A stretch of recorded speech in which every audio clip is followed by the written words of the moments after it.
கட்சியுடைய தலைவர், எங்களுடைய பேராசிரியர், பாபநாசம் சட்டமன்ற உறுப்பினர், சமுதாயத்துடைய தலைவர், பேராசிரியர், நிகரற்ற அன்புடையமாக்கிய எல்லாம் வல்ல ஏக இறைவனின் திருப்பெயரால் தொடங்குகின்றேன். தமிழ்நாடு முஸ்லிம் முன்னேற்றக் கழகத்தின் செங்கல்பட்டு வடக்கு மாவட்டத்தின் சார்பாக பல்லாவரம் தொகுதி பம்மலிலே நடைபெற்று கொண்டிருக்கின்ற 213வது அவசர ஊர்தி அர்ப்பணிப்பு விழாவிற்கு தலைமை தாங்கி கொண்டிருக்கின்ற தமிழ்நாடு முஸ்லிம் முன்னேற்றக் கழகத்தினுடைய செங்கல்பட்டு வடக்கு மாவட்ட தலைவர் அருமை சகோதரர் எஸ்.கே. ஜாயிர் ஹுசேன் அவர்களை, வரவேற்புரை ஆற்றியிருக்கின்ற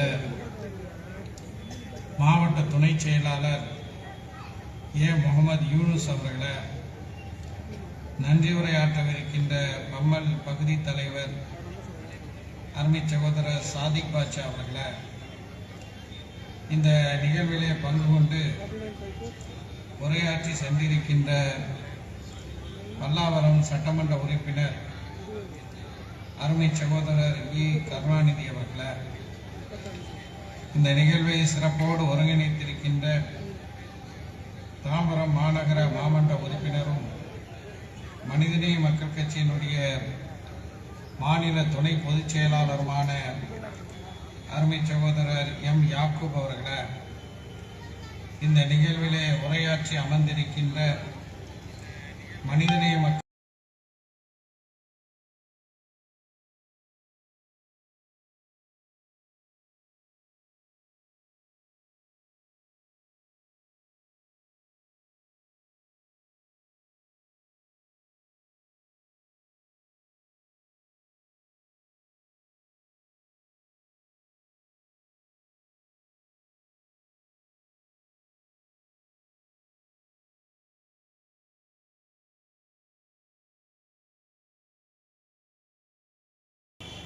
மாவட்ட துணைத் தலைவர் ஏஎன் அப்துல் ரஹ்மான் அவர்களை, இந்த நிகழ்விலே பங்கு கொண்டிருக்கின்ற தலைமை செயற்குழு உறுப்பினர்கள் ஜிந்தா மதார் அவர்களை, மாவட்ட செயற்குழு உறுப்பினர் சவுகத் அலி அவர்களை, மாநில விவசாய அணியினுடைய துணை செயலாளர், வர்த்தக அணியினுடைய துணை செயலாளர் ரஹ்மத்துல்லா அவர்களை, பல்லாவரம் வட்ட தலைவர் ஆர் அப்துல் ஷரீப் உள்ளிட்ட நிர்வாகிகளை, இந்த நிகழ்விலே பங்கு கொண்டிருக்கின்ற தலைமை கழக பேச்சாளர் சலீம் கான் அவர்களை, செங்கல்பட்டு மாவட்ட அரசு தலைமை காஜி மௌலவி ஃபஸ்லுல் ஹக் தாவூதி அவர்களை, பல்லாவரம் 2வது மண்டல குழு தலைவர் அருமை சகோதரர் ஜோசப் அண்ணாதுரை அவர்களை, மாவட்ட செயலாளர் அப்துல் ரஹீம் அவர்களை, மாவட்ட பொருளாளர் ஷஃபியுல்லா அவர்களை, மாநில வழக்கறிஞர் அணியினுடைய செயலாளர் முஜிபுர் ரஹ்மான் அவர்களை, மாநில இளைஞர் அணியினுடைய செயலாளர் அருமை சகோதரர் தமீம் அன்சாரி அவர்களை, வர்த்தக அணியினுடைய மாநில செயலாளர் கௌஸ் பாட்சா அவர்களை, தொழிற்சங்க அணியினுடைய பொருளாளர் ஆசிக் அகமது அவர்களை, இந்த நிகழ்விலே பங்கு கொண்டிருக்கின்ற பல்வேறு பொறுப்புகளில் இருக்கின்ற அருமை சகோதரர்களை, கண்ணியத்திற்குரிய தாய்மார்களே, பெரியவர்களே, அன்பிற்கினிய சகோதரர்களே, சகோதரிகளே, உங்கள் அனைவர் மீதும் இறைவனின் பேரருள் புரியப்படட்டுமாக என்று பிரார்த்தித்து தொடங்குகின்றேன். இன்றைய தினம் நம்முடைய பம்மலிலே தமிழ்நாடு முஸ்லிம் முன்னேற்றக் கழகத்தினுடைய 213வது ஆம்புலன்ஸ் அர்ப்பணிப்பு விழாவிலே பங்கு கொள்வதில் மிகுந்த மகிழ்ச்சி அடைகின்றேன். 1995 தமிழ்நாடு முஸ்லிம் முன்னேற்றக் கழகம் தமிழ்நாட்டிலே இழந்த உரிமைகளை மீட்க இருக்கும் உரிமைகளை காக்க என்ற முழக்கத்துடன் தன்னுடைய பயணத்தை தொடங்கியது. அதுவரை தமிழ்நாட்டில் முஸ்லீம்கள் நீதிக்கு வந்து உரிமைகளுக்காக போராடியது விடுதலைக்கு முந்தைய காலகட்டத்தில், சுதந்திரத்துக்கு முந்தைய காலகட்டத்தில் இருந்திருக்கிறது. ஆனால் விடுதலைக்கு பிறகு ஜனநாயக ரீதியாக மக்களை ஒன்று திரட்டி வீதிக்கு வந்து கோரிக்கைகளை முன்வைத்து எப்படி போராட வேண்டும் என்பதை தமிழ்நாட்டு மக்களுக்கு மீண்டும் கற்றுக் கொடுத்த ஒரு பேர் இயக்கம் தமிழ்நாடு முஸ்லிம் முன்னேற்ற கழகம் என்று நாம் சொன்னால் அது மிகையாகாது. வெறும் முஸ்லிம்களுடைய உரிமைகளுக்காக பாடுபடுவது, முஸ்லிம்களுடைய உரிமைகளுக்காக குரல் கொடுப்பது என்பதை தாண்டி தமிழ்நாடு முஸ்லிம் முன்னேற்ற கழகம் தன்னுடைய தொண்டர்களுக்கு பல்வேறு வகையான களங்களை அமைத்து கொடுத்தது. அதில் மிக முக்கியமான ஒன்றுதான் இரத்த தானம். உண்மையிலேயே அந்த காலகட்டத்தில் இரத்த தானம் செய்வது முஸ்லிம்களுக்கு கூடுமா கூடாதா என்ற வாத பிரதிவாதங்கள் நடைபெற்று கொண்டிருந்த காலகட்டத்தில் இரத்த தான முகாம்களை நடத்தி இரத்த தானம் கொடுக்கக்கூடிய அந்த ஒரு மனநிலையை, தானத்தில் சிறந்த தானமாக இருக்கக்கூடிய மனிதர்களுடைய உயிர்களை காக்கக்கூடிய அந்த தானத்தை அளிக்கக்கூடிய ஒரு மனப்பான்மையை தமிழ்நாட்டில் முஸ்லிம்களுக்கு மத்தியில் மட்டுமல்ல, அனைத்து மக்களுக்கு மத்தியிலேயும் ஒரு பெரிய ஆக்கத்தையும் ஊக்கத்தையும் அளித்த ஒரு மாபெரும் இயக்கம் தமிழ்நாடு முஸ்லிம் முன்னேற்ற கழகம் என்று நான் சொன்னால் அது மிகையாக. அருமை தோழர்களே, சகோதரிகளே, இப்படியாக நம்முடைய சேவை அனைத்து மக்களுக்கும் விரிந்தது. அதனுடைய ஒரு மிகப்பெரிய ஒரு பரிணாமம்தான் 2003ஆம் ஆண்டு ராமநாதபுரம் மாவட்டம் தொண்டியில் முதலாக இந்த ஆம்புலன்ஸ் சேவையை, அவசர ஊர்தி என்று அழகிய தமிழில் நாம் அழைக்க வேண்டிய இந்த அவசர ஊர்தி சேவையை 2003 தமிழ்நாடு முஸ்லிம் முன்னேற்ற கழகம் தொடங்கியது. ராமநாதபுரம் மாவட்டம் தொண்டியிலே தொடங்கியது. அதற்கு அடுத்ததாக நெல்லை மாவட்டம் மேலப்பாளையத்திலே தொடங்கியது. இப்படியாக அந்த ஆம்புலன்ஸுகள் 100 எட்டி டபுள் செஞ்சுரி 200ஐயும் அடித்து இப்போது ட்ரிபிள் செஞ்சுரியை நோக்கி தமிழ்நாடு முஸ்லிம் முன்னேற்ற கழகத்தினுடைய இந்த ஆம்புலன்ஸ் சேவை அதிகரித்துக் கொண்டே செல்கிறது. ஆம்புலன்ஸ் சேவையை அறிமுகப்படுத்தப்பட்ட நேரத்தில் ஒவ்வொரு ஆம்புலன்ஸினுடைய முதுகையிலும் ஒரு வார்த்தை எழுதினோம், அனைத்து சமுதாய மக்களுக்காக வேண்டி என்று.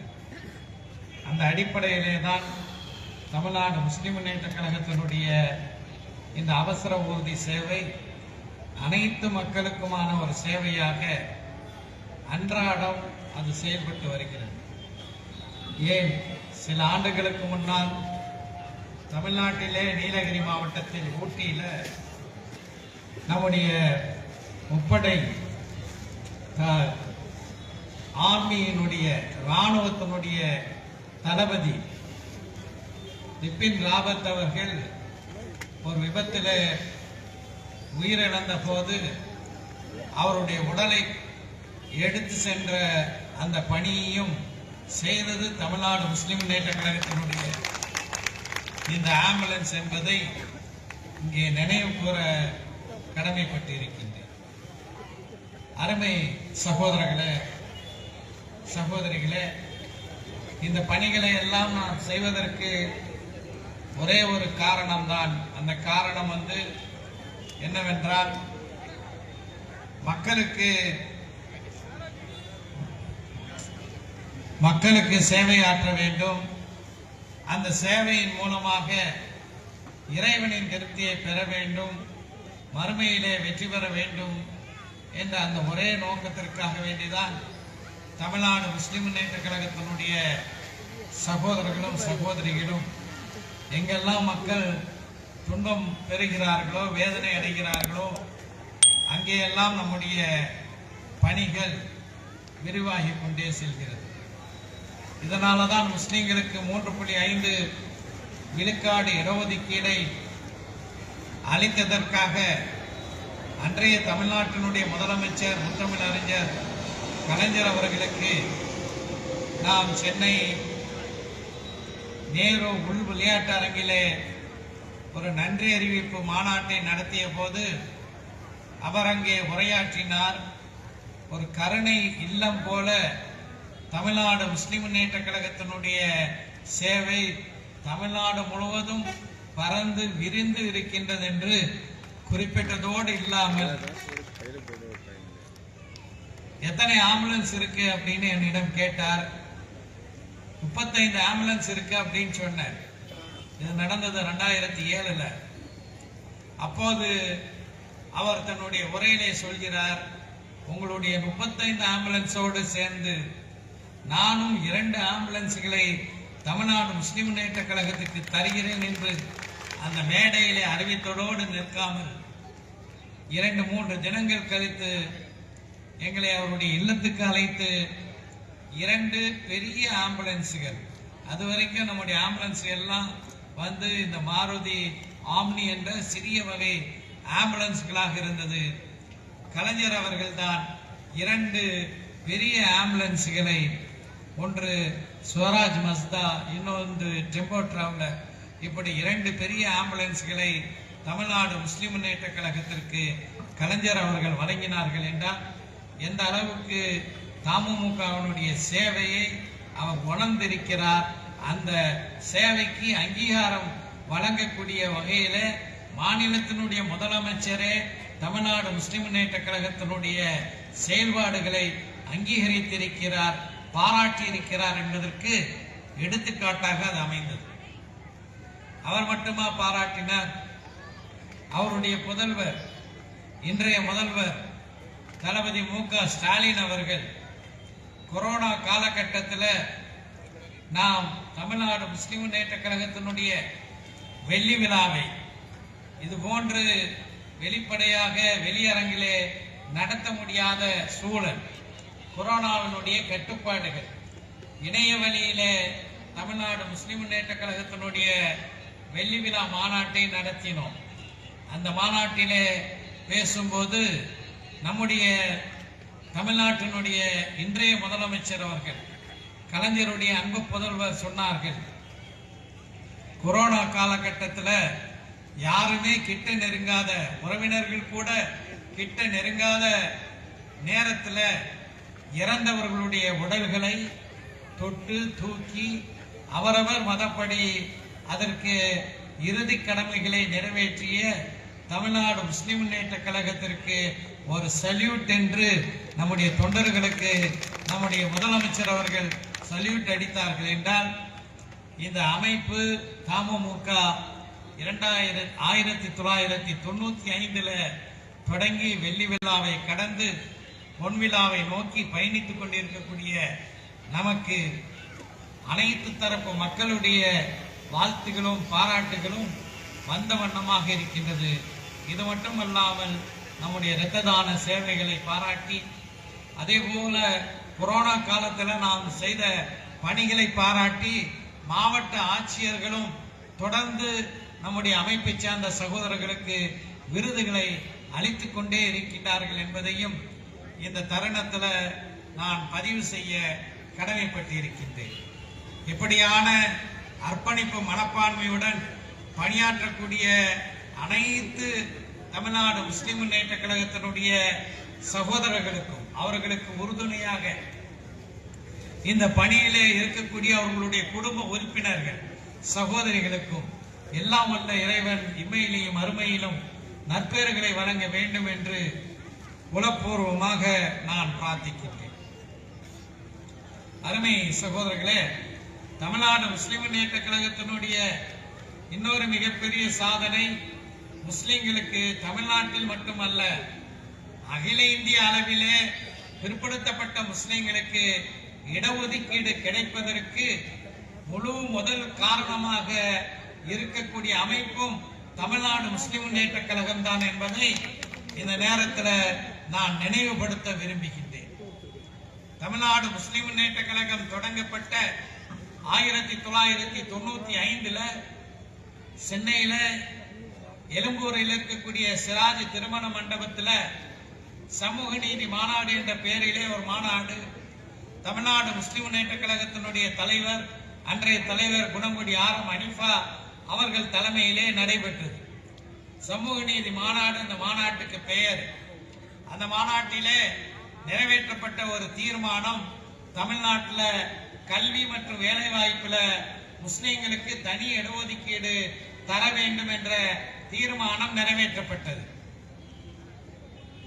அந்த தீர்மானம் நிறைவேற்றப்பட்டு அது பல்வேறு பத்திரிகைகளில செய்திகளாக வந்தது. அப்போது சில தலைவர்கள், முஸ்லிம் தலைவர்கள் கூட என்ன விமர்சனம் பண்ணார்கள் என்றால், போகாத ஊருக்கு தமுமுக வழிகாட்டுகிறது அப்படின்னு சொன்னாங்க. அதாவது என்ன சொல்ல வந்தாங்கன்னா, முஸ்லிம்களுக்கு தமிழ்நாட்டில் தனி இடஒதுக்கீடெல்லாம் சாத்தியமில்லை என்ற கருத்துப்பட அவர்கள் கருத்துக்களை தெரிவித்தார்கள். ஆனால் 95 அந்த அக்டோபர் மாதம் கடைசி நாளில் இம்பீரியல் திருமண மண்டபத்தில், இன்னைக்கு சிராஜ் திருமண மண்டபம் 2ஆ பிரிஞ்சு இருக்கு, சிராஜ் மஹால், ஃபைஸ் மஹால் என்று. நாம் மாநாடு நடத்திய போது இரண்டும் ஒருங்கிணைந்த ஒரு பெரிய மண்டபமாக இருந்தது. அதுல நாம் நிறைவேற்றிய தீர்மானத்தை தொடர்ந்து தமிழ்நாட்டில் முஸ்லிம்களுக்கு இடஒதுக்கீடு தரப்பட வேண்டும் என்பதற்காக தொடர்ந்து பல்வேறு போராட்டங்கள், மாநாடுகள், பல்வேறு முன்னெடுப்புகளை நாம் செய்தோம். 1999 சென்னை கடற்கரையில முஸ்லிம்களின் வாழ்வுரிமை மாநாடு என்று ஒரு பிரமாதமான மாநாட்டை நடத்தினோம். அந்த மாநாட்டில் அன்றைய தமிழ்நாட்டினுடைய எதிர்க்கட்சி தலைவர், அதிமுகவினுடைய பொதுச் செயலாளர் செல்வி ஜெயலலிதா அவர்கள் வந்து உரையாற்றினார்கள். அப்போதுதான் அந்த உரையிலே சொன்னார்கள், கடந்த காலங்களில் நான் பிஜேபியுடன் கூட்டணி வைத்தேன், இனி ஒருபோதும் அஇஅதிமுக பாஜகவோடு கூட்டணி வைக்காது என்று பேசியதோடு நிற்காமல், நீங்க எதை விரும்புகிறீர்களோ அதை நான் வெற்றி பெறும் போது நிறைவேற்றுவேன் என்று செல்வி ஜெயலலிதா அவர்கள் லட்சக்கணக்கான மக்கள் கூடியிருந்த அந்த கடற்கரை மாநாட்டிலே பேசினார்கள். இந்த வரலாற்றை எல்லாம் புதிய தலைமுறைக்கு அவ்வப்போது நாம் எடுத்து சொல்வதற்கு கடமைப்பட்டு இருக்கின்றோம். இன்றைய தலைமுறை இடஒதுக்கீடை பலனை கல்லூரிகளில, பொறியியல் கல்லூரிகளில, மருத்துவக் கல்லூரிகளில, அரசு பணிகள்ல 3.5 விழுக்காடு இடஒதுக்கீடை அனுபவிக்கின்றது என்றால் அதன் பின்னணியில தமிழ்நாடு முஸ்லிம் முன்னேற்ற கழகமும் அதன் லட்சக்கணக்கான தொண்டர்களும் குடும்பத்தினர்களும் இருக்கின்றார்கள் என்ற அந்த வரலாறு பதிவு செய்யப்பட வேண்டியது.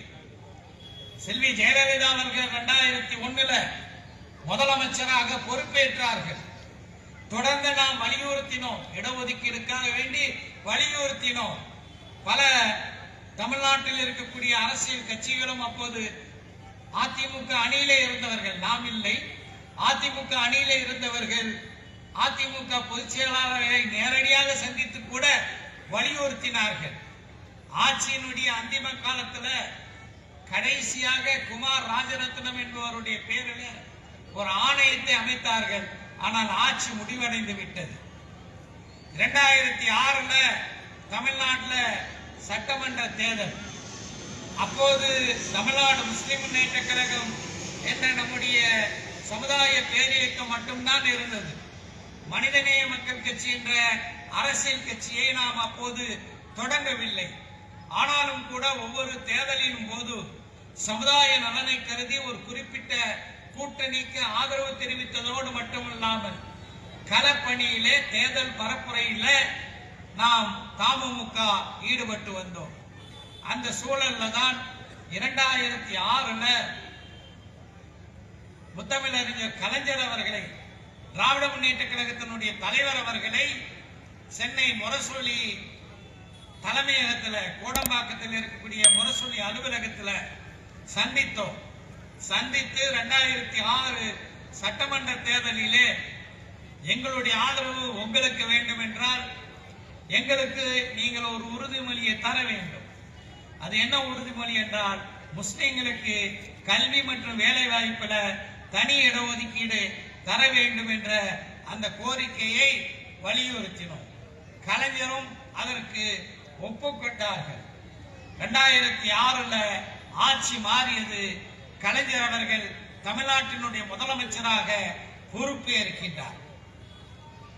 2007ல பாபநாசத்தில் உள்ள ராஜகிரி தாவூத் பாஷா கல்லூரியில் தமிழ்நாடு முஸ்லிம் முன்னேற்ற கழகத்தினுடைய பொதுக்குழு நடைபெறுகிறது. அந்த பொதுக்குழுவிலே ஒரு தீர்மானம் நிறைவேற்றுகிறோம். கலைஞர் அவர்களிடம் நாம் இடஒதுக்கீடை கேட்டோம். ஆட்சிக்கு வந்து ஓராண்டாகிவிட்டது, இதுவரை இடஒதுக்கீடு தரவில்லை. டிசம்பர் 31, 2007க்குள்ள இடஒதுக்கீடை, முஸ்லிம்களுக்கு தனி இடஒதுக்கீடை தர வேண்டும். இல்லாவிட்டால் ஜனவரி 1ஆம் தேதி முதல் தமிழ்நாட்டிலே தொடர்ச்சியான போராட்டங்களை நடத்துவோம். ரயிலை நிறுத்துவோம், பஸ்ஸை நிறுத்துவோம், ஏன் விமானத்தை கூட நிறுத்துவோம் என்று ஒரு எச்சரிக்கை தீர்மானத்தை நிறைவேற்றினோம். அதற்கு பிறகு கலைஞர் அவர்கள் எப்போதுமே மக்களுடைய கோரிக்கைகள், அழுத்தங்கள் ஏற்படும் போது அதை பரிசீலிப்பார். உடனடியாக கலைஞர் அவர்கள் நீதியரசர் MS ஜனார்த்தனன் அவர்கள் தலைமையில தமிழ்நாடு பிற்படுத்தப்பட்டோர் ஆணையத்தை அமைத்தார்கள். அந்த ஆணையம் ஆய்வு செய்து தமிழ்நாட்டிலே வாழக்கூடிய முஸ்லிம்களுக்கு, பிற்படுத்தப்பட்டவர்களுக்கான 30 விழுக்காடு இடஒதுக்கீடுல தனியாக பிரித்து 3.5 விழுக்காடு இடஒதுக்கீடு முஸ்லிம்களுக்கு அளிக்கலாம் என்ற பரிந்துரையை ஜனார்த்தனம் ஆணையம் அளித்தது. அதன் அடிப்படையில் ரமலான் பிறக்கக்கூடிய அந்த ஆண்டு 2007ல ரமலான் மாதம், புனித ரமலான் மாதம் பிறக்கக்கூடிய செப்டம்பர் மாதம் 2007 13ஆம் தேதி தமிழ்நாட்டினுடைய முதலமைச்சர் முத்தமிழறிஞர் கலைஞர் அவர்கள் முஸ்லிம்களுக்கு கல்வி மற்றும் வேலை வாய்ப்புல 3.5 விழுக்காடு இடஒதுக்கீடு அளித்து அரசாணையை வெளியிட்டார்கள். அருமை சகோதரர்களே, சகோதரிகளே, இந்த 3.5 விழுக்காடு இடஒதுக்கீடு முழுக்க முழுக்க தமிழ்நாடு முஸ்லிம் முன்னேற்ற கழகத்தினுடைய போராட்டங்கள், அழுத்தங்கள், தேர்தல் வியூகங்கள், இவற்றினால் தமிழ்நாட்டு முஸ்லிம்களுக்கு கிடைத்த ஒரு மிகப்பெரிய வசதி என்பதை யாரும் மறுக்க முடியாது. இதுதான் யதார்த்தமான உண்மை.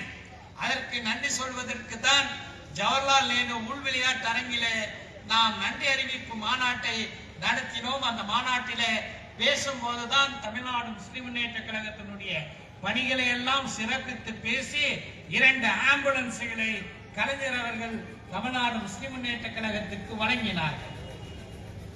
சரி, இந்த இடஒதுக்கீடு மாநில அளவில் பெற்றாச்சு, மத்திய அளவில் என்ன அப்படிங்கிற ஒரு பெரிய கேள்வி இருக்கின்றது. அந்த கேள்விக்கு விடை காணக்கூடிய வகையிலே தான் நாம் 2004ல தஞ்சாவூர்ல மார்ச் 21ஆம் தேதி மத்திய அரசாங்கத்தினுடைய கல்வி வேலை வாய்ப்புகள்ல முஸ்லிம்களுக்கு தனி இடஒதுக்கீடு வேண்டும் என்று சொல்லி மிகப்பெரிய பேரணியை தஞ்சாவூரிலே ஆயிரக்கணக்கான, லட்சக்கணக்கான ஆண்களும் பெண்களும் ஏறத்தாழ 7 கிலோமீட்டர் நடந்து செல்லக்கூடிய அந்த பேரணியை நாம் நடத்தினோம். அந்த பேரணியின் விளைவாக தான் 2004ல அந்த ஆண்டிலே நடைபெற்ற தேர்தலில் ஐக்கிய முற்போக்கு கூட்டணி UPA, காங்கிரஸ், திமுக உள்ளிட்ட கட்சிகள் அடங்கிய அந்த கூட்டணி தேர்தலிலே வெற்றி பெற்று டாக்டர் மன்மோகன் சிங் அவர்கள் இந்தியாவினுடைய பிரதமராக பொறுப்பேற்கிறார்கள். மன்மோகன் சிங் அவர்கள் பிரதமராக பொறுப்பேற்ற பிறகுதான் 2 விஷயங்கள் அந்த ஆட்சியிலே நடைபெற்றது. UPA 1 என்று சொல்லப்படக்கூடிய அந்த ஆட்சியில முதலாவதாக என்ன நடந்தது என்றால், முஸ்லிம்களுடைய சமூக பொருளாதார கல்வி நிலையை ஆய்வு செய்வதற்காக மறைந்த நேர்மையான நீதியரசர் ராஜேந்திர சச்சார் அவர்கள் தலைமையில ஒரு குழு அமைக்கப்பட்டது. இன்னொன்று, உச்சநீதிமன்றத்தினுடைய முன்னாள் தலைமை நீதிபதி ரங்கநாத் மிஸ்ரா அவர்கள் தலைமையில national commission for religious and linguistic minorities, மதவழி மொழிவழி சிறுபான்மையினர்களுக்கான ஒரு தேசிய ஆணையம் அமைக்கப்பட்டது. இரண்டும் அமைக்கப்பட்டதனுடைய ஒரு அழுத்தம் தமிழ்நாட்டில் இருந்து, தமிழ்நாடு முஸ்லிம் முன்னேற்ற கழகத்தில் இருந்து ஏற்பட்டது என்பதற்கு பல ஆதாரங்கள் இருக்கின்றது. ஒன்றை மட்டும் சொல்லிக்கொள்ள விரும்புகின்றேன். 2004 அந்த தேர்தல் நடைபெற்ற கூடிய நேரத்தில் முஸ்லிம்களுக்கான இந்த தனி இடஒதுக்கீடு அகில இந்திய அளவிலே பெற்று தருவதற்கு திராவிட முன்னேற்ற கழகம் பாடுபடும் என்று அந்த நேரத்தில் விருதுநகரிலே நடைபெற்ற திமுக மாநாட்டிலே தீர்மானம் நிறைவேற்றப்பட்டது. புதிய ஆட்சி வந்துவிட்டது. அந்த ஆட்சிக்கான காமன் மினிமம் புரோகிராம், குறைந்தபட்ச செயல் திட்டம் வெளியிடப்பட்டது. அது பல பத்திரிகைகளிலே வந்தது. ஆங்கில இந்து நாளிதழிலும் வந்தது. அந்த ஆங்கில இந்து நாளிதழிலே புதிய ஐக்கிய முற்போக்கு கூட்டணி அரசாங்கத்தினுடைய குறைந்தபட்ச செயல் திட்டங்கள் யாவை என்பது விவரிக்கப்பட்டன. அதுல முஸ்லிம்களுக்கான இடஒதுக்கீடை பற்றி எந்த குறிப்பும் இல்லை. உடனடியாக தமிழ்நாடு முஸ்லிம் முன்னேற்ற கழகத்தின் சார்பாக நான் ஒரு காட்டமான அறிக்கையை வெளியிட்டேன். திமுக கொடுத்த வாக்குறுதி, அந்த தேர்தல் நேரத்தில் காங்கிரஸ் கட்சியும் அளித்த வாக்குறுதி, அவர்களுடைய தேர்தல் அறிக்கையில இடம்பெற்றிருக்கக்கூடிய வாக்குறுதி. ஆனால் ஐக்கிய முற்போக்கு கூட்டணியினுடைய இந்த குறைந்தபட்ச, அதாவது பொது வேலை திட்டத்தில், காமன் ஒர்க்கிங் புரோகிராம்ல இந்த குறைந்தபட்ச வேலை திட்டத்தில் முஸ்லிம்களுக்கான இடஒதுக்கீடு இல்லாதது வருத்தம் அளிக்கிறது என்று ஒரு அறிக்கை வெளியிட்டேன். இன்றும் எனக்கு பசுமையாக நினைவு இருக்கின்றது. அந்த செய்தி வெளியான அன்றைய தினம் காலையில் 5 மணிக்கு நம்முடைய தலைமை அலுவலகத்துக்கு ஒரு தொலைபேசி. எத்தனை மணிக்கு? காலையில் 5 மணிக்கு. நான் கருணாநிதி பேசுகிறேன் என்று மறுமுனையிலே ஒரு குரல். இரவு நேர காப்பாளர் அந்த போனை எடுக்கிறார். போனை எடுத்தோன்னே நான் கருணாநிதி பேசுறேன், அவங்க தலைவர்கள்லாம் எங்க இருக்காங்கன்னு கேட்கிறார். இவருக்கு ஆட்டம் ஆயிடுச்சு. என்னடா முதலமைச்சர் பேசுறாரு? இல்லையா, அலுவலகத்துக்கு வரல, வந்தா என்ற பேச சொல். கலைஞருடைய உத்தரவு. தகவல் எங்களுக்கு தெரிவிக்கப்படுகிறது. உடனே நாங்கள் கலைஞருடைய உதவியாளர் மறைந்த சண்முகநாதன் அவர்களை தொடர்பு கொள்கின்றோம். நேரடியாக கலைஞரை சந்திக்கின்றோம். விஷயத்தை எடுத்து சொல்கிறோம். இது ஒரு தவறு, பத்திரிகையில வந்த செய்தி தவறு. காமன் மினிமம் புரோகிராம்ல, குறைந்தபட்ச செயல் திட்டத்துல நிச்சயமாக முஸ்லிம்களுக்கான இடஒதுக்கீடு இருக்கு என்று சொல்லி மறுநாள் டெல்லியிலிருந்து ஐக்கிய முற்போக்கு கூட்டணியின் சார்பாக அறிக்கை விடுகிறார்கள். அதுல முஸ்லிம்களுக்கான இடஒதுக்கீடை பற்றி அந்த குறிப்பு இடம்பெற்று ஒரு திருத்தப்பட்ட பத்திரிகை அறிக்கை வெளியிடப்படுகிறது. அருமை சகோதரர்களே, இவையெல்லாம் தமிழ்நாடு முஸ்லிம் முன்னேற்ற கழகம் அகில இந்திய அளவில் இடஒதுக்கீடை, அது தமிழ்நாட்டு அளவில் மட்டும் இயங்கக்கூடிய இயக்கம் தான் தமிழ்நாடு முஸ்லிம் முன்னேற்ற கழகம். தமிழ்நாட்டிலும் புதுச்சேரியிலும் மட்டும்தான் நாம் இயங்கிக் கொண்டிருக்கிறோம். ஆனால் இங்கே நாம் செய்யக்கூடிய இந்த செயல்பாடுகள் அகில இந்திய அளவிலே, அனைத்து இந்திய அளவிலே முஸ்லிம்களுக்கு நன்மை பயக்கக்கூடியதாக இருந்திருக்கின்றது என்பதற்கான வரலாற்று உண்மை இது. நீதியரசர் சச்சார் குழுவினுடைய அறிக்கை ஒரு பக்கம், அதற்கு பிறகு நீதியரசர் ரங்கநாத் மிஸ்ரா ஆணையத்தினுடைய அறிக்கை இன்னொரு பக்கம். இந்த மிஸ்ரா ஆணையத்தினுடைய அறிக்கையையும் சச்சார் குழு அறிக்கையையும் அமுல்படுத்த வேண்டும் என்று இன்றல்ல நேற்றல்ல 2007 ஆண்டு மார்ச் மாதம் 7ஆம் தேதி டெல்லியில, தலைநகர் டெல்லியில நாடாளுமன்றத்தை நோக்கி மிகப்பெரிய பேரணி நடத்திய அமைப்பு தமிழ்நாடு முஸ்லிம் முன்னேற்ற கழகம்.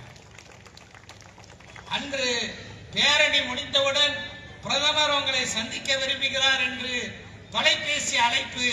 அதன் அடிப்படையில் அன்று மாலை பிரதமர் டாக்டர் மன்மோகன் சிங் அவர்களை சந்திக்கின்றோம். நம்முடைய தாம்பரம் ஏஎஸ்எம் ஜுனைதுபாயும் அந்த குழுவிலே கூட வந்தவர்களிலே ஒருவர். பிரதமர் மன்மோகன் சிங் அவர்களிடம் நம்முடைய கோரிக்கைகளை எல்லாம் எடுத்து சொன்னோம். எடுத்து சொன்ன பிறகு நிச்சயமாக இதற்காக நான் கண்டிப்பாக உரிய நடவடிக்கைகளை எடுக்கின்றேன் என்று அவர் குறிப்பிட்டார். இதன் விளைவாகத்தான் அருமை சகோதரர்களே, சகோதரிகளே, 2009 மீண்டும் ஐக்கிய முற்போக்கு கூட்டணி ஆட்சி டாக்டர் மன்மோகன் சிங் தலைமையிலே வருகின்றது. இந்த வந்த ஆட்சி செய்த முதல் வேலை என்னன்னா, தமிழ்நாட்டில் எப்படி 30% விழுக்காடுல 3.5 தனியாக பிரிச்சு முஸ்லிம்களுக்கு தரப்பட்டு இருக்கிறதோ, அதே போல மத்திய அரசாங்கத்தினுடைய கல்வி வேலை வாய்ப்புல அது 27 விழுக்காடு இடஒதுக்கீடு இருக்கின்றது. அந்த 27 இடஒதுக்கீடுல 27 விழுக்காடு இதர பிற்படுத்தப்பட்டவர்களுக்கான இடஒதுக்கீடுல 2.5 விழுக்காடு முஸ்லிம்கள் இதர பிற்படுத்தப்பட்ட முஸ்லிம்களுக்கு மன்மோகன் சிங் அரசு கொடுக்கின்றது என்றால், அந்த இடஒதுக்கீடை பெற்றுத்தந்த மாபெரும் இயக்கம் தமிழ்நாடு முஸ்லிம் முன்னேற்ற கழகம் தான் என்பதை நாம் மீண்டும் அதை நினைவுபடுத்திக் கொள்ள கடமைப்பட்டு இருக்கின்றோம். அருமை சகோதரர்களே, இவையெல்லாம் கடந்த காலங்களிலே இடஒதுக்கீடு தொடர்பாக நாம் சாதித்த சாதனைகள் என்று சொன்னால் அது மிகையாகாது. ஆனால் இடஒதுக்கீடுக்கான இந்த கோரிக்கைகள் முற்று பெற்று விட்டதா என்று சொன்னால் நிச்சயமாக இல்லை. தொடர்ந்து இந்த ஆட்சியில்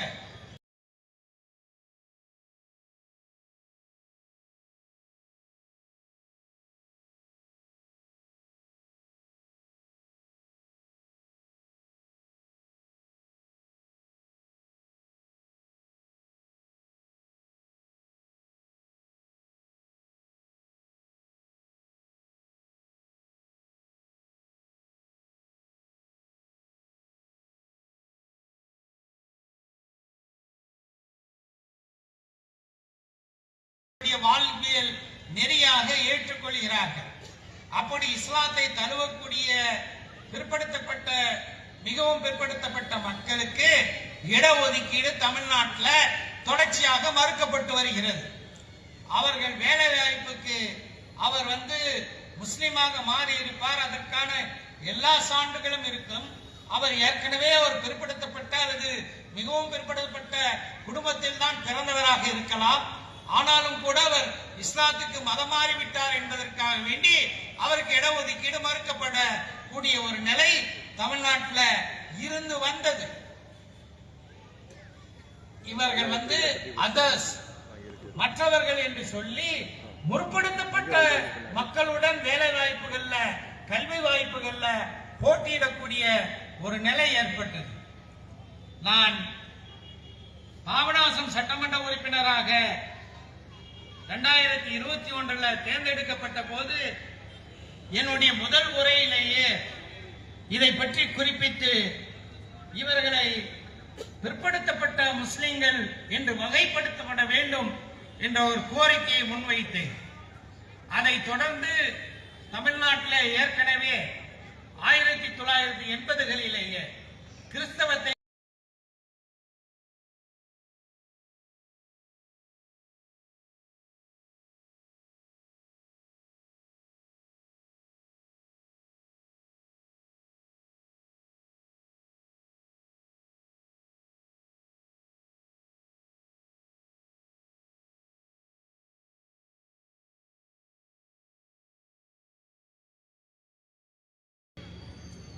நேரில் சந்தித்து இந்த கோரிக்கை எடுத்து வைத்து அதன் காரணமாக இந்த ஆண்டு 2024 மார்ச் மாதத்தில் தமிழ்நாடு அரசாங்கம் ஒரு அரசாணையை வெளியிட்டது.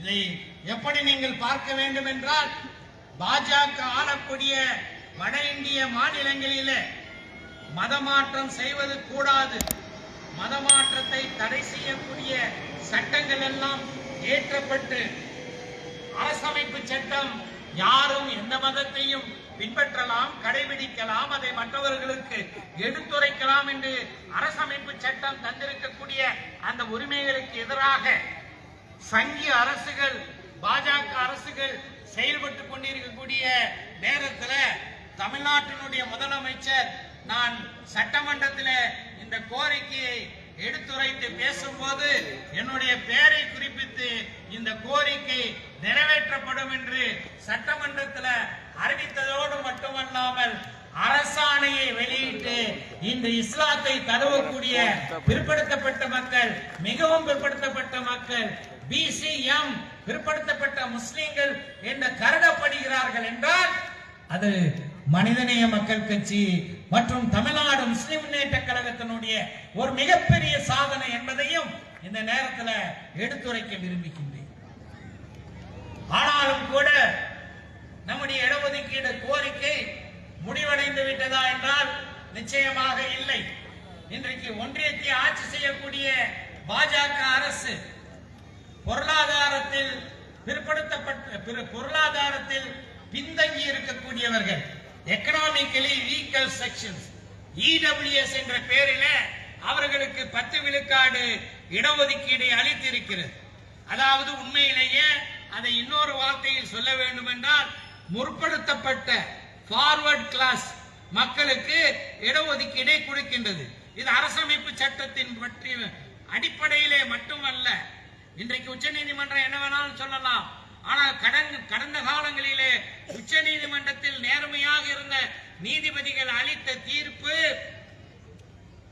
இந்த இடஒதுக்கீடு என்பது வரலாறு ரீதியாக ஒரு சமூகம் பொருளாதாரத்திலும் சமூக அளவிலும் பின்தங்கி இருந்தால் ஒரு சமூகத்துக்கு தான் இடஒதுக்கீடு தர முடியுமே தவிர ஒரு தனி நபருக்கு இடஒதுக்கீடு கொடுக்க முடியாது என்று நீதியரசர் ஓ சின்னப்பா ரெட்டி போன்றவர்கள் எல்லாம் தெளிவான தீர்ப்பு எழுதியிருக்கிறார்கள். Reservation is for the community as a whole. A community which is socially and economically backward, then that community deserves reservation, but not an individual. ஒரு சமூகம் பிற்படுத்தப்பட்ட நிலையில பொருளாதார நிலையில இருக்குமேயானால் அதற்கு மட்டும்தான் சமூக ரீதியாகவும் பொருளாதார ரீதியும் இருக்கக்கூடிய ஒரு சமூகத்துக்கு தான் இடஒதுக்கீடு தர முடியுமே தவிர தனிநபருக்கு தர முடியாது என்று உச்சநீதிமன்றம் தீர்ப்பு வழங்கி இருக்கிறது. ஆனால் முற்படுத்தப்பட்டவர்களுக்கு இடஒதுக்கீடு அளிக்க வேண்டும் என்ற தங்களுடைய ஒற்றை கோரிக்கை நிறைவேற்றக்கூடிய வகையில் இந்த மோடி அரசு ஃபார்வர்ட் கிளாஸ் என்று சொல்லப்படக்கூடிய முற்பட்டோரில் பொருளாதாரத்தில் பின்தங்கியவர்களுக்கு 10 விழுக்காடு இடஒதுக்கீடு கொடுத்தது. ஆனால் தமிழ்நாட்டில் அந்த இடஒதுக்கீடை நாங்கள் அமல்படுத்த மாட்டோம் என்று நம்முடைய சமூக நீதியை நிலைநாட்டக்கூடிய தமிழ்நாட்டு முதலமைச்சர் அவர்கள் தலை நிமிர்ந்து no for it, no for EWS, இடபிள்யூஎஸ்ஐ அதாவது பொருளாதாரத்தில் பின்தங்கியவர்களுக்கான 10 விழுக்காடு இடஒதுக்கீடு தமிழ்நாட்டில் அமல்படுத்தப்பட மாட்டாது என்று தெளிவாக சொல்லிவிட்டார். இந்த பிற்படுத்தப்பட்டவரில் இந்த முற்பட்டோரில் பொருளாதாரத்தில் பின்தங்கி இருக்கக்கூடிய அந்த இடபிள்யூஎஸ்க்கான இடஒதுக்கீடு 10 விழுக்காடு என்பதை உச்ச நீதிமன்றம் அங்கீகரித்திருக்கக்கூடிய நிலையில அதுல ஒரு கேள்வி எழுகிறது. என்ன கேள்வி என்றால், ஒரு மாநிலத்தில் 50 விழுக்காடுக்கு மேல இடஒதுக்கீடு கொடுக்க கூடாது. தமிழ்நாட்டில் 69 விழுக்காடு இடஒதுக்கீடு இருக்கின்றது என்றால் அதில் ஒரு சிறப்பு தற்காலிக ஒரு அமைப்பு தான். ஆனால் இந்த 10% கொடுத்த பிறகு ஏராளமான மாநிலங்கள்ல இடஒதுக்கீடு 50% மேல 69, 79 எல்லாம் போயிடுச்சு. ஜார்க்கண்ட் மாநிலத்துல அந்த மாநில முதலமைச்சர் என்ன செஞ்சாருன்னா எல்லா இடஒதுக்கீடையும் அதிகரித்து இன்னைக்கு ஜார்க்கண்ட்ல ஏறத்தாழ 89 விழுக்காடு இடஒதுக்கீடு இருக்கு. இப்போ இடஒதுக்கீடு 50 விழுக்காடு என்கிற அந்த அளவு உடைக்கப்பட்டு இருக்கக்கூடிய ஒரு சூழல்ல தமிழ்நாடு முதலமைச்சர் அவர்களிடம் நாங்கள் வைக்கக்கூடிய கோரிக்கை, தமிழ்நாடு முஸ்லிம் முன்னேற்ற கழகம் வைக்கக்கூடிய கோரிக்கை என்னவென்றால், தமிழ்நாட்டில் இருக்கக்கூடிய பிற்படுத்தப்பட்டோர், மிகவும் பிற்படுத்தப்பட்டோர், தாழ்த்தப்பட்டோர் அனைவர்களுக்கும் முழுமையான இடஒதுக்கீடு, இங்க முற்படுத்தப்பட்டோர் என்று சொல்லக்கூடியவர்களுடைய மக்கள் தொகை வெறுமனே 5 விழுக்காடு 7 விழுக்காடு தான் இருக்கும்.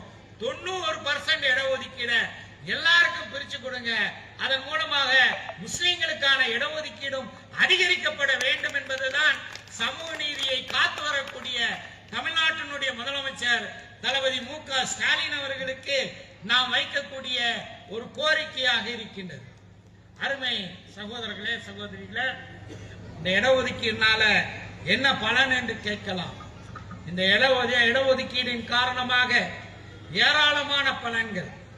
என்னை கோட்டையில ஒரு பள்ளிவாசல் இருக்கின்றது, தலைமைச் செயலகத்திற்குள்ளே ஒரு பள்ளிவாசல் இருக்கிறது. வெள்ளிக்கிழமை ஜும்மா தொழுவதற்காக அங்கே செல்லும் போது தலைமைச் செயலகத்தில் பணியாற்றக்கூடிய பல பணியாளர்கள் ஜும்மா முடிச்சுட்டு வந்து என் கையை குலுக்கி விட்டு சொல்வார்கள், தமிழ்நாடு முஸ்லிம் முன்னேற்ற கழகம் போராடி பெற்ற 3.5 விழுக்காடு இடஒதுக்கீடுனால நான் இந்த பணியில இருக்கின்றேன் என்று. சில உயர் கல்லூரிகள்ல, மிக சிறந்த கல்லூரிகள் என்று சொல்லப்படக்கூடிய கல்லூரிகள்ல முஸ்லிம்களுக்கு சீட்டு கிடையாது. ஆனால் 3.5 விழுக்காடு இடஒதுக்கீடு வந்த பிறகு நல்ல படிக்கிற, நல்ல மார்க் வாங்கி இருக்கிற முஸ்லிம் பையங்களை கூட்டுவாங்கப்பா, நாங்க வந்து இந்த 3.5 விழுக்காடு இடஒதுக்கீட நிரப்பணும்னு சொல்லி எந்த கல்லூரியினுடைய படிக்கட்டுகளிலே நம்முடைய சமூக மாணவர்கள் கால் எடுத்து வைப்பது கஷ்டமோ அங்கே அந்த வாய்ப்பு கிடைத்திருக்கக்கூடிய ஒரு சூழலை தமிழ்நாடு முஸ்லிம் முன்னேற்ற கழகம் போராடி பெற்ற இந்த 3.5 விழுக்காடு இடஒதுக்கீடு பெற்று தந்திருக்கின்றது என்பதையும் இந்த நேரத்தில் எடுத்து சொல்ல விரும்புகின்றேன். அடுத்து மிக முக்கியமாக ஒரு செய்தியை உங்களுக்கு மத்தியிலே எடுத்துரைத்து என்னுடைய உரைக்கு முற்றுப்புள்ளி வைக்க விரும்புகின்றேன். அருமை சகோதரர்களே, சகோதரிகளே, வருகின்ற டிசம்பர் 6 தமிழ்நாடு முஸ்லிம் முன்னேற்ற கழகத்தின் சார்பாக இந்த ஆண்டு தமிழ்நாட்டை 10 மண்டலங்களாக பிரித்து அந்த 10 மண்டலங்களில் மாலை 4 மணி அளவிலே மாபெரும் கண்டன ஆர்ப்பாட்டத்தை நடத்தவிருக்கின்றோம். டிசம்பர் 6 என்பது நம் அனைவருக்கும் நினைவில் நிற்பது பாபரி மஸ்ஜித் இடிப்பு தான். பாபரி பள்ளிவாசலை 425 ஆண்டுகள் முஸ்லிம்களுடைய வழிபாட்டு தலமாக இருந்த பாபரி மஸ்ஜிதை பட்டப்பகலிலே உச்ச நீதிமன்றத்தினுடைய உத்தரவையும் காற்றில் பறக்கவிட்டு காலில் மிதித்து பள்ளிவாசலை இடித்து விட்டார்கள். பள்ளிவாசலை இடிக்கப்பட்ட அந்த பள்ளிவாசல் இருந்த இடத்துல ஒரு கோயிலையும் கட்டிவிட்டார்கள். அது போனா போட்டோம் அப்படின்னு நம்ம விட முடியாது. அதற்காக வேண்டிதான் வரலாற்றை நினைவுபடுத்திக் கொள்ள வேண்டும் என்பதற்காக வேண்டி இந்த போராட்டத்தை நடத்துகிறோம். இந்த ஆண்டு இந்த போராட்டம் நடத்துவதற்கான கூடுதல் தேவையும் ஏற்பட்டுவிட்டது. அதற்கு என்ன காரணம் என்றால், ஒன்றியத்திலே ஆட்சியில் இருக்கக்கூடிய பாஜக அரசு வக்ஃபு திருத்த மசோதா என்ற பெயரில் ஒரு புதிய சட்டத்தை கொண்டு வருவதற்கு முயற்சி செய்து நாடாளுமன்றத்தில் அதை அறிமுகப்படுத்தியது. பெரும்பாலும் இந்த 10 ஆண்டுகள் பாஜக ஆட்சியில அவர்கள் என்னென்ன சட்டங்களை எல்லாம் கொண்டு வர விரும்பினார்களோ, என்ஐஏ திருத்த சட்டமாக இருக்கட்டும், ஊப்பா திருத்த சட்டமாக இருக்கட்டும், இப்படி எண்ணற்ற சட்டங்களை எல்லாம் எளிதாக அவர்கள் நிறைவேற்றி விட்டார்கள். ஆனால் 2024க்கு பிறகு ஒரு மயிர் இலகு பெரும்பான்மையுடன், இன்னும் சொல்ல போனா பாஜக வந்து நாடாளுமன்றத்தில் சிறுபான்மை தான். தெலுங்கு தேசம், ஜனதாதள், யுனைடெட் இப்படியான கட்சிகள்லாம் முட்டு கொடுத்து ஒரு ஆட்சியை உட்கார வச்சிருக்காங்க. இந்த ஆட்சியில இந்த வக்ஃபு திருத்த சட்டத்தை, திருத்த மசோதாவை நாடாளுமன்றத்தில் கொண்டு வந்தார்கள். அப்படி கொண்டு வந்த போது திராவிட முன்னேற்ற கழகம், காங்கிரஸ், சமாஜ்வாதி கட்சி, MIM, அசதுதீன் ஒய்சி அவர்கள், இப்படி பல்வேறு கட்சிகள் கடுமையாக அதை எதிர்த்தார்கள். எதிர்த்ததின் காரணமாக சட்டத்தை நிறைவேற்ற முடியவில்லை. நாடாளுமன்ற கூட்டுக்குழுவுக்கு, ஜாயிண்ட் பார்லிமெண்ட் கமிட்டி, JPC என்று சுருக்கமாக ஆங்கிலத்தில் சொல்லுவாங்க, அதுக்கு அனுப்பிட்டாங்க. அந்த கூட்டு நாடாளுமன்ற நடவடிக்கை குழு ஒரு பாஜகவினுடைய நாடாளுமன்ற உறுப்பினர் ஜெகதாம்பிகா பால் என்பவர் தலைமையில் அமைக்கப்பட்டு அந்த குழு இந்தியா முழுவதும் பயணித்து வருகிறது. இந்த குழுவை பற்றி நான் பேசவில்லை. அந்த குழுவிலே இடம்பெற்று இருக்கக்கூடிய திராவிட முன்னேற்ற கழகத்தின் உறுப்பினர் 2 திமுக காரர்கள் அந்த குழுவில் இருக்காங்க. ஒருவர் நம்முடைய திராவிட முன்னேற்ற கழகத்தினுடைய துணை பொதுச் செயலாளர் அருமை சகோதரர் ராசா அவர்கள், இன்னொருவர் திராவிட முன்னேற்ற கழகத்தினுடைய மாநிலங்களவை உறுப்பினர், அதாவது ராஜ்யசபா உறுப்பினர் புதுக்கோட்டை அப்துல்லா. இவர்கள் எல்லாம் அந்த ஜாயிண்ட் பார்லிமெண்ட் கமிட்டியில மிக கடுமையாக அதில் உள்ள பாஜக உறுப்பினர்களுடைய செயல்பாடுகளுக்கு கடுமையான விமர்சனங்களை கொடுக்கக்கூடிய வகையில அவர்கள் செயல்பட்டு வருகிறார்கள். சமாஜ்வாதி, காங்கிரஸ் கட்சி உறுப்பினர்களும் கடுமையாக எதிர்ப்பை தெரிவிக்கிறார்கள். சில தினங்களுக்கு முன்பு நீங்கள் நன்றாக ஊடகங்களை, செய்தித்தாள்களை படிக்கக்கூடியவர்களாக இருந்தீர்கள் என்றால் ஒரு செய்தியை பார்த்திருப்பீங்க. ஒரு சமாஜ்வாதி உறுப்பினர் வந்து இந்த ஜெகதாம்பிகா பால் செய்யக்கூடிய செயல்பாடுகளை கண்டித்து ஒரு தண்ணி கிளாஸை எடுத்து உடைச்சு அவர் கையில காயம் ஏற்பட்டு விட்டது. அந்த அளவுக்கு ஒருதலை பட்சமாக இந்த JPC-னுடைய தலைவர் ஜெகதாம்பிகா பால் நடந்து கொண்டு வருகிறார் என்பது எதிர்கட்சிகளுடைய, இந்தியா கூட்டணி கட்சி MPக்களுடைய குற்றச்சாட்டு. வெளிநடப்பும் செய்திருக்கிறார்கள். நம்முடைய திமுக MP ராசா அவர்கள் ஒரு பேட்டியை கொடுத்து இருக்கிறார். அந்த பேட்டியில அவர் சொல்கிறார், இந்த ஜாயிண்ட் பார்லிமெண்ட் கமிட்டி கூட்டு நாடாளுமன்ற குழு தலைவர் ஒருதலை பட்சமாக நடந்து கொள்கிறார். எங்களுடைய உறுப்பினர்களை கலந்தாலோசனை செய்யாமல் எந்த ஊருக்கு போறது, எப்ப போறது, எப்ப கூட்டத்தை நடத்துவது, இந்த கூட்டத்தில் சாட்சி சொல்வதற்கு யாரை அழைப்பது, அப்படி சாட்சி சொல்ல வரக்கூடியவர்களுக்கு எவ்வளவு நேரம் கொடுப்பது, இதெல்லாம் எங்கள்கிட்ட கலந்து பேசி எல்லா உறுப்பினர்கள்ட்டையும் கலந்து பேசி தான் ஒரு முடிவு செய்யணும். அப்படி செய்யாமல் எதேச்சதிகாரமாக ஜெகதாம்பிகா பால் நடந்து கொள்கிறார் என்று வெளிப்படையாக ANI நிறுவனத்திற்கு அளித்த பேட்டியில ராசா அவர்கள் குமரி இருக்கிறார்.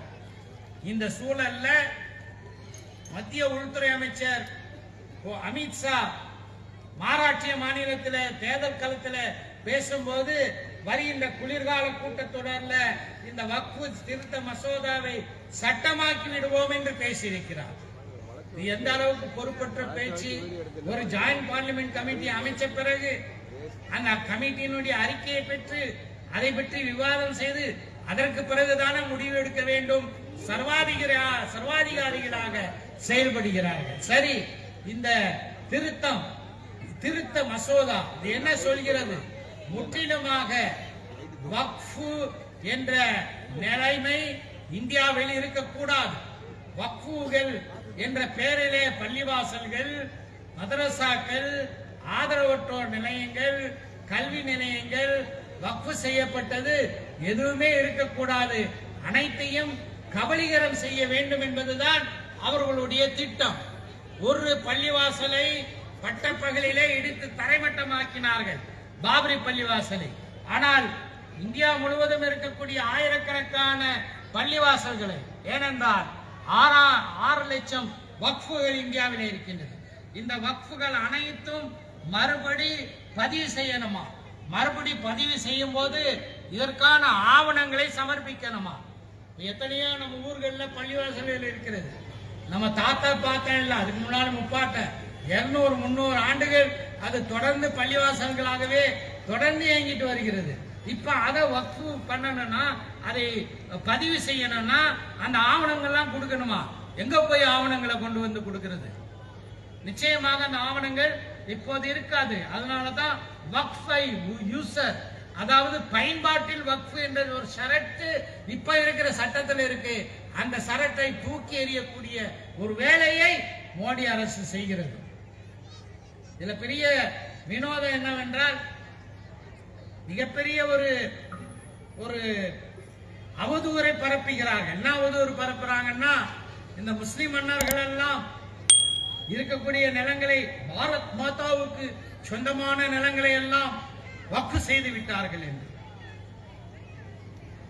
உதாரணமாக சொல்கிறேன், திப்பு சுல்தான் அவருடைய ஆட்சியில பள்ளிவாசல்கள், மதரசாக்களுக்கு அவர் அளித்த தானங்களை விட கோயில்களுக்கு மாவீரன் திப்பு சுல்தான் அளித்த தானங்கள், நிலங்கள் அதிகமானவை. இப்படியாக ஒவ்வொரு முஸ்லிம் மன்னர்களும் அளித்திருக்கிறார்கள். முஸ்லிம் மன்னர்கள் மட்டுமா வக்ஃப் செஞ்சிருக்கிறார்கள்? தமிழ்நாட்டில், இந்தியா முழுவதும் அது உண்மை. தமிழ்நாட்டில் ஆட்சியில் இருந்த பல மன்னர்கள், பல குட்டி மகாராஜாக்கள் முஸ்லிம்களுக்கு பள்ளிவாசல்கள், முஸ்லிம்களுக்கு மதரசாக்கள், முஸ்லிம்களுக்கு கபுர்ஸ்தான்கள், இவற்றுக்காக இங்கே ஆட்சி செய்த இந்து மன்னர்கள் நிலங்களை தானம் செய்திருக்கிறார்கள். அவையெல்லாம் வக்ஃபாக இருக்கிறது. அருமை சகோதரர்களே, இப்படியாக இந்த வக்ஃபு வாரியமே இருக்கக்கூடாது. அதாவது வக்ஃபு வாரியத்தில் 2 வாரியங்கள் இருக்கின்றன. ஒன்று சென்ட்ரல் வக்ஃப் கவுன்சில், மத்திய வக்ஃப் கவுன்சில். இன்னொன்று மாநிலத்தில் இருக்கக்கூடிய வக்ஃப் வாரியங்கள். இதுல பெரும்பான்மையாக முஸ்லிம் அல்லாதாரர்களை உறுப்பினர்களாக நியமிக்கக்கூடிய ஒரு வழிவகையை இந்த திருத்த மசோதா செய்கிறது. வக்ஃப் வாரியத்தில் உறுப்பினர்களா முஸ்லிம் அல்லாதார்கள் இருக்கலாமா? ஆனா முஸ்லிம் அல்லாதார்கள் நிலத்தை, பள்ளிவாசலுக்கு வர்றாங்க, மகரிப் நேரத்தில் பார்க்கிறோம், ஏராளமான இந்து சகோதரிகள் தங்களுடைய குழந்தைகளை தூக்கி கொண்டு பள்ளிவாசல்ல வந்து நின்று தொழுது விட்டு போகக்கூடியவர்களுடைய பிரார்த்தனைக்காக காத்திருந்து, அந்த பிரார்த்தனையின் மூலமாக தங்களுடைய குழந்தை உடல்நலம் பெறும் என்ற நம்பிக்கையிலே வருகிறார்கள். அப்படி பலன் பெற்றவர்கள் அந்த ஊருக்கு ஏதாவது ஒரு பள்ளிவாசலுக்கு ஒரு நிலத்தை வக்ஃப் செய்ய முடியுமா என்றால் வக்ஃப் செய்ய முடியாது. காரணம், 5 வருஷம் பிராக்டிசிங் முஸ்லிம், இவங்க மட்டும்தான் வக்ஃப் செய்ய முடியும். அப்துல் காதர், அப்துல் ரஹ்மான் என்ற பெயர் இருந்தாலும் கூட அவர் 5 ஆண்டுகள் இஸ்லாத்தை கடைபிடிப்பவராக இருந்தால் மட்டும்தான் வக்ஃப் சொல்லணும், வக்ஃப் செய்ய முடியும்னா கடைபிடிக்கக்கூடிய முஸ்லீம் தான் யாரு?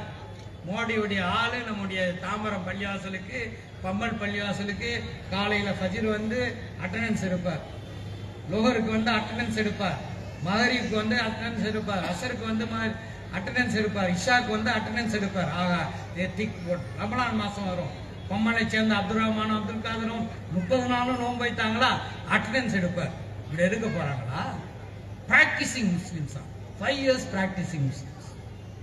ஆக ஒட்டுமொத்தமாக ஒருவர் வக்ஃப் செய்கிறார் என்றால் மிக எளிதாக இவர் பிராக்டிசிங் முஸ்லீம் இல்லை, இவர் இஸ்லாத்தை கடைபிடிப்பவர் இல்லை என்று சொல்லி வக்ஃபை செல்லாது என்று ஆக்குவதற்கான சதி திட்டம். ஒட்டுமொத்தமாக இந்த 6 லட்சம் வக்ஃபுகளும் மறுபடி ஆவணங்களோடு பதிவு செய்யணும் சொல்வதே ஒரு பாரபட்சம், வக்ஃபை நிர்மூலமாக்கக்கூடிய வேலை என்பதை நன்றாக புரிந்து கொள்ள வேண்டும். இப்படியாக இந்த வக்ஃப் திருத்த மசோதால பல ஆபத்துகள் இருக்கின்றது. இந்த ஆபத்துகளை அவர்கள் சட்டமாக ஏற்றினாலும் அதை ஒருபோதும் நாங்கள் அனுமதிக்க மாட்டோம். அந்த வக்ஃப் திருத்த சட்டத்தை குப்பை தொட்டியில் வீசக்கூடிய வகையில அதனுடைய முதல் போராட்டம் தான் இன்ஷா அல்லாஹ் டிசம்பர் 6ஆம் தேதி தமிழ்நாடு முஸ்லிம் முன்னேற்ற கழகம் தமிழ்நாட்டிலே நடத்துகிறது.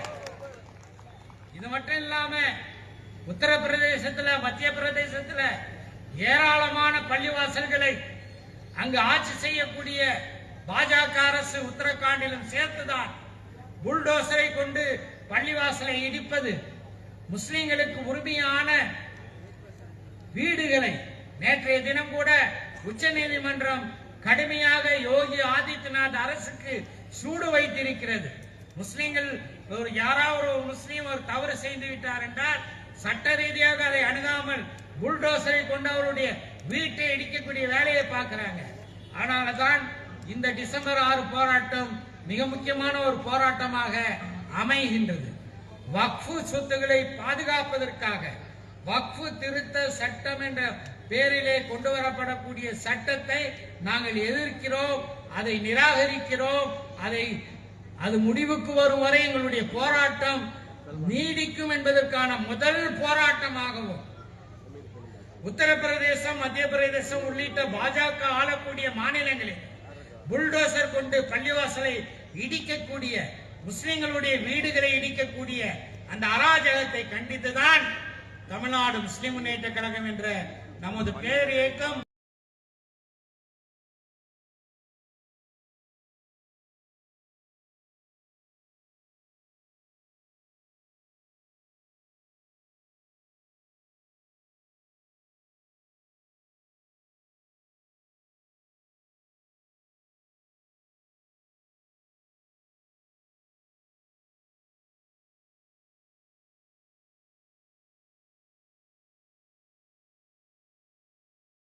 முஸ்லிம் முன்னேற்ற கழகம் இந்த போராட்டத்தை நடத்துகிறது.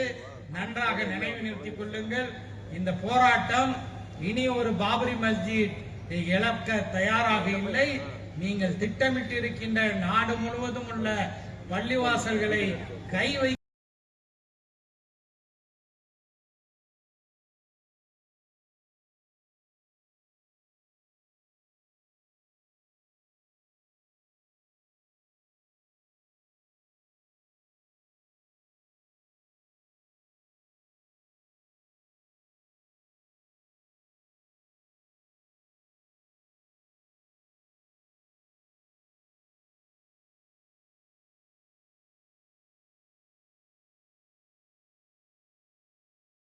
வேண்டுகோள் விடுத்து விடைபெறுகின்றேன். நன்றி.